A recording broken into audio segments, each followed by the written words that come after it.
Apparently, it's 6 minutes long. The blog will be 80 pages.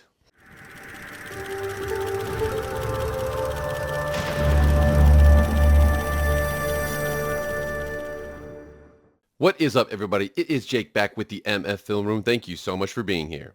If you want to be up to date on all things EA college football, we got ourselves a special. I already said it was one before, but now we are going to be giving away 2 free deluxe copies of this game to 2 of my subscribers. So hit that red subscribe button. We'll probably have the winners being drawn on July 14th, 2024 to make sure you are just in time for that early release that next day. So hit that red subscribe button, hit the like button as well, and follow me on Twitter/X. If you like college football content, go subscribe to my other channel, Master Football with Jake Posey. Link is in the description. But enough about all that EA college football content. Let's go.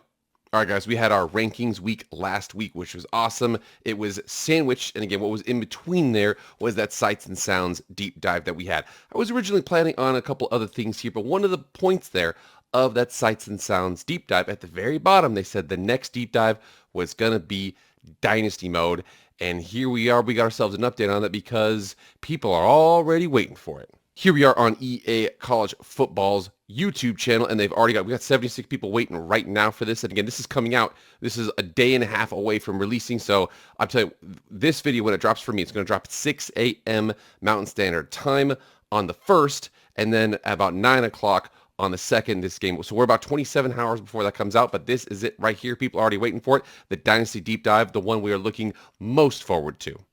And Eric Wayweather, who is, again, more of a Madden personality, but he has been doing fantastic work on the EA College Football side as well. He says that the Dynasty Deep Dive is already loaded onto the College Football YouTube page, dropping on July 2nd, tomorrow. Apparently, it's 6 minutes long. The blog will be 80 pages.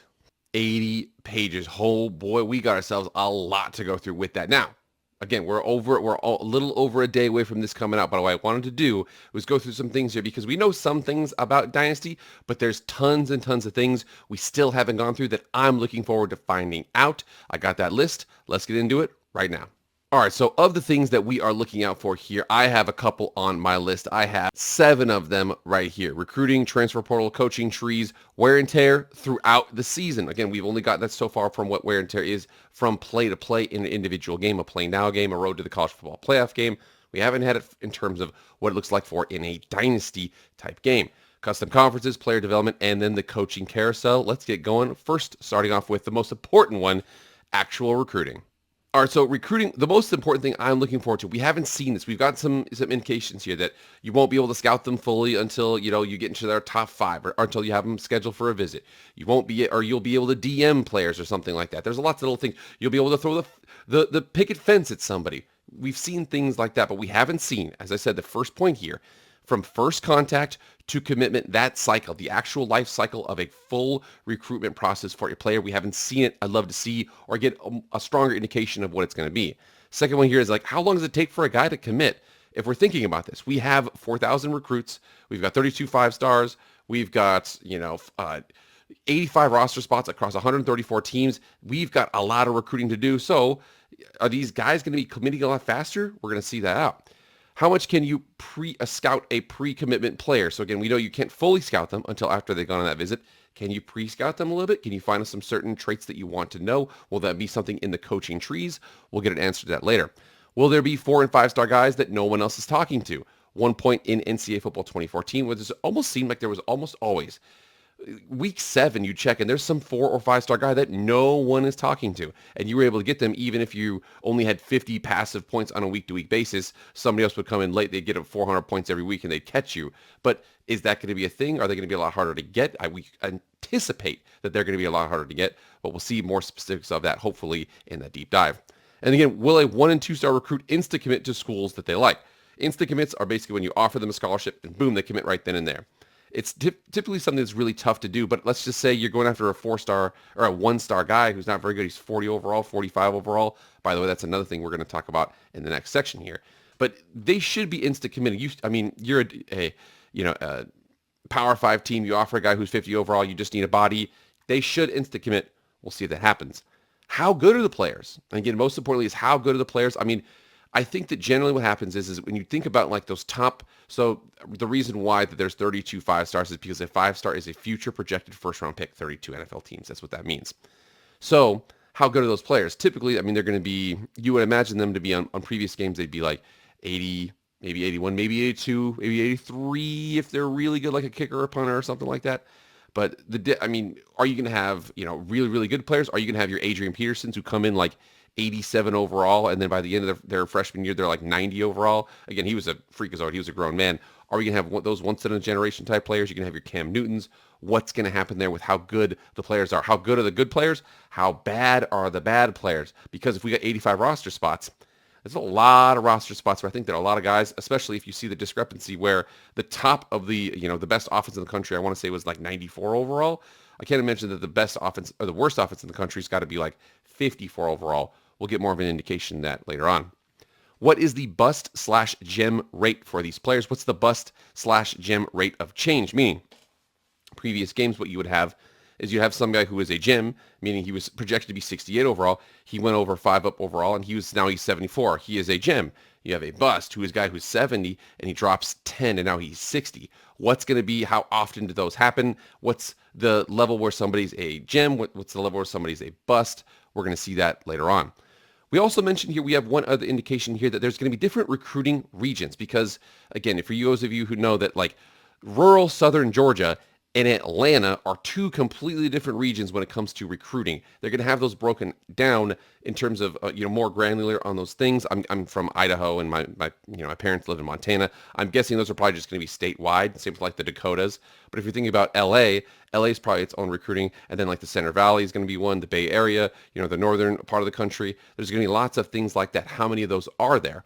Also, how many international regions are there going to be in the game? Are we going to have just Europe? Because again, Europe's been sending a lot of guys over here. Australia should have exclusively punters. I think we already know that.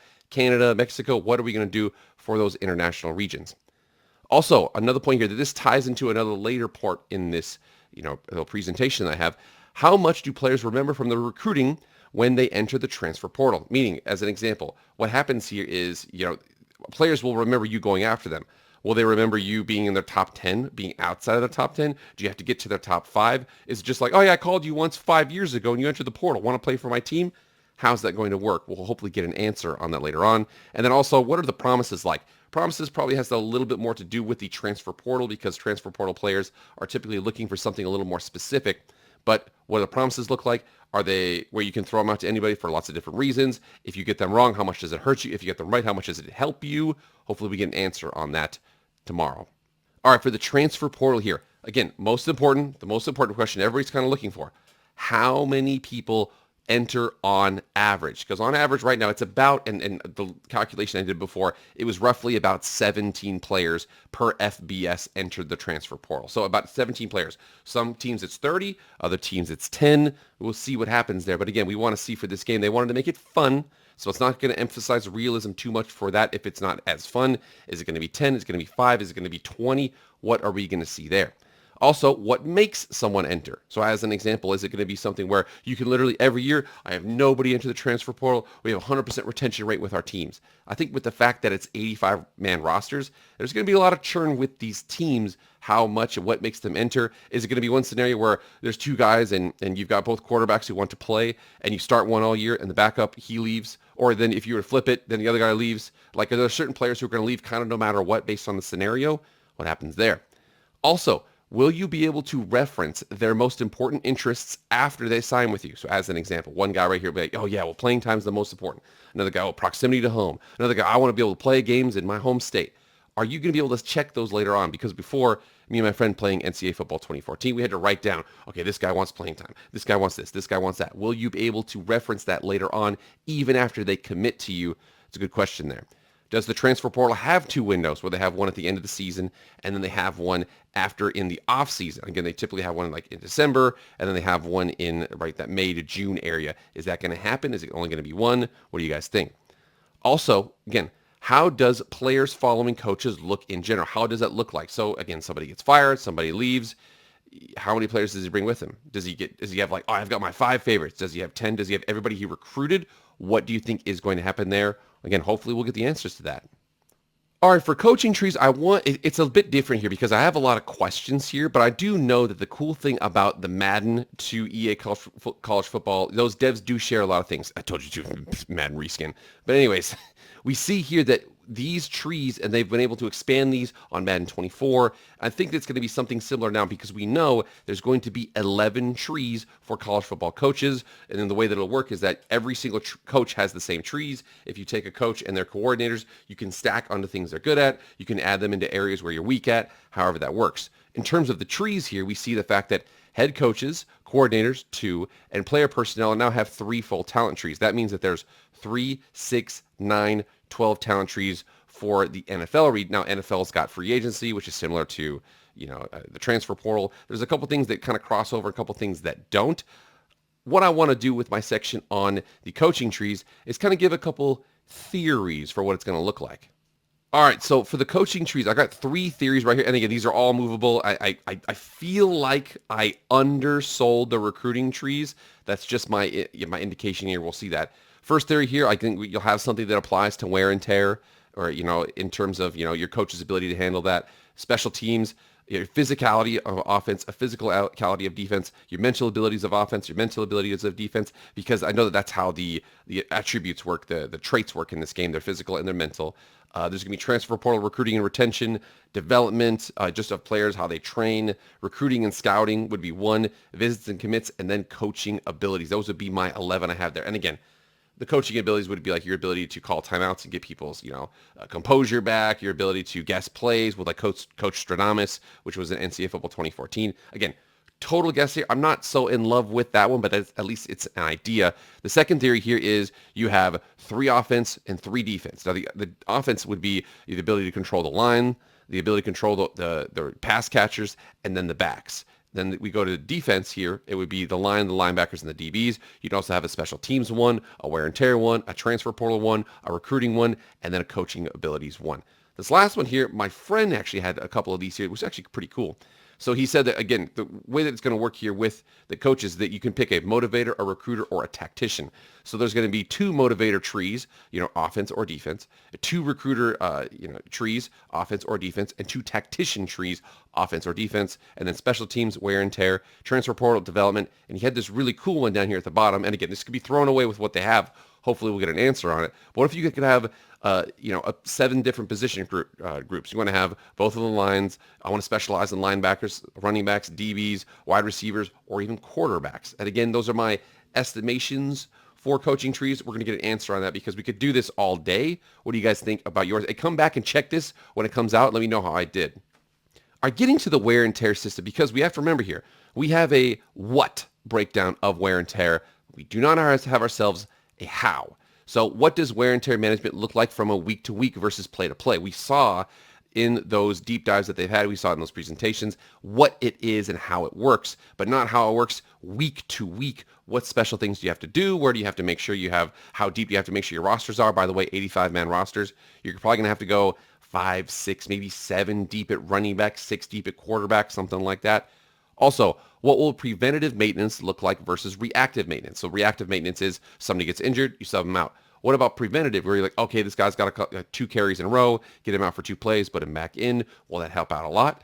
Also, can you build up your wear and tear abilities of certain players? So let's just say he's a running back, he's a backup. You get him 100 carries in a season. Going into the next year, is he like, yeah, dude, coach, I've got wear and tear. I know what it's like to carry the rock. I got 100 carries under my belt, as opposed to you only have a starting running back who gets 300 carries or something like that. What's going to happen there with that? Hopefully we get ourselves an answer. All right, custom conferences. So we've had this before, but what does it actually look like in this game? Because we now have the college football playoff. We've got also a weird scenario with the Pac-12/2. Look that up on your own time. Trust me, it's a weird spot right now. Can you remove all members from a conference? And again, Washington State and Oregon State are the only 2 members of the Pac-12 right now. They've got a special exemption because everybody left the league. So can you have a conference with 2 members? Also, the independents, you have to, in NCAA Football 2014, you had to have at least 1 member of the independents. Can you put everybody in conferences and leave a conference empty, essentially kind of shutting it out? You guys let me know. What kind of conference rules can you set? What are the tiebreakers? What are the number of league games?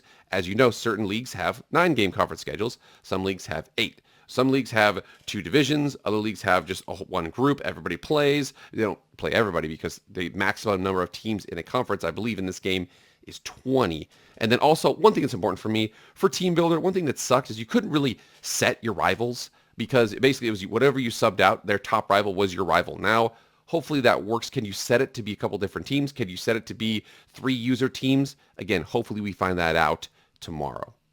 So now we have player development. And the big question here is, when does it primarily happen? So for Madden, it was week to week, off seasons that didn't really happen. There was some, but it wasn't as much. Whereas NCAA Football 2014, it was some week to week. A lot of it was mental, mostly just awareness, maybe like catching for DBs or something like that, or wide receivers. But the offseason was big time for development, especially physical here. Also, can you focus on training certain areas, certain position groups, certain attributes? Focus area for different position groups, meaning, so you'll see this happening all the time. I mean, Aaron Rodgers, I want to say he was 5'10" when he came out of high school, but then coming out of JUCO, he was 6'3". Are players going to grow a lot? I mean, if you think about this, Marcus Davenport for UT San Antonio, who then played for the Saints, when he entered college, he was like 215 pounds. He left, he was 270. That is a regular occurrence. Can you tell somebody, hey, dude, you need to be on extreme weight gain? Hey, you need to be on extreme weight loss. Terrence Cody for Alabama back in the day. So what's going to happen there? Can you do those sorts of things? It would be really cool to find that out. Is it going to be standard for all teams? Everybody goes up 4 overall, everybody goes up 5. Some people might go up 6 and occasionally 7. Or do better programs get more boosts? Is this dependent upon the school, coach, or the player, or more? What's going to happen there? Is it a player going to have a high dev trait? Can the coach have that? Can the school develop people better than other schools? You guys let me know. And last but not least is the coaching carousel. So with the coaching carousel, how do the head coaching coordinator trees stack? Meaning, how can you do, is it 100% stack? Is it partial? Again, you can bring on these coaches to address the areas that your coach is weak at, or, further strengthen up the areas that they're strong at. What do you want to do there? I know that's in the game right now. What determines how good of a coordinator you can bring in? So if I'm Akron and somebody, he's a top level recruit, can I just offer him whatever I want? Or is it going to be dependent? It's going to be kind of like recruiting where the better schools typically get the better players. Is there going to be a allowance for offering head coaches money? I don't know what's going to happen there. How many players are attached to a coach? I kind of asked that before in the transfer portal section, but again, does a coach have 20 guys? Does he have 5? Does he have the ones he likes the most? Does he have the ones he visited with? What's going to happen there? Also, when can you fire/hire coordinators? Can you do it in the middle of the season? Can you do hiring and firing? Are you just going to fire your offensive coordinator and be like, screw it, dude, we need one head into the game? What's going to happen there? And can you totally respec your coordinators? I partially think, though, that the thing about it is that if you can totally respec your coordinators, it kind of defeats the purpose of having a coaching carousel, basically just for who's best overall, because you want to bring in coaches who kind of have their own individual traits. But if you can come in and change them, then there's really no point of bringing in a coach who doesn't have very many points. Again, I don't know how it's going to work. Hopefully we get answers on that tomorrow. So we're coming up on it, man. We are tomorrow at 9 a.m. Mountain Standard Time, 8:55 a.m. We're going to get the release of that Dynasty Deep Dive. Eric Rayweather has already said it's going to be about an 80-page campus huddle update from the Deep Dive on their site. We've got tons of stuff to go to, meaning that for me, Tuesday night is going to be a lot of work for a release that's going to come out on Wednesday morning. But we've got that Deep Dive. What do you guys want to see? You guys get in the comments and let me know.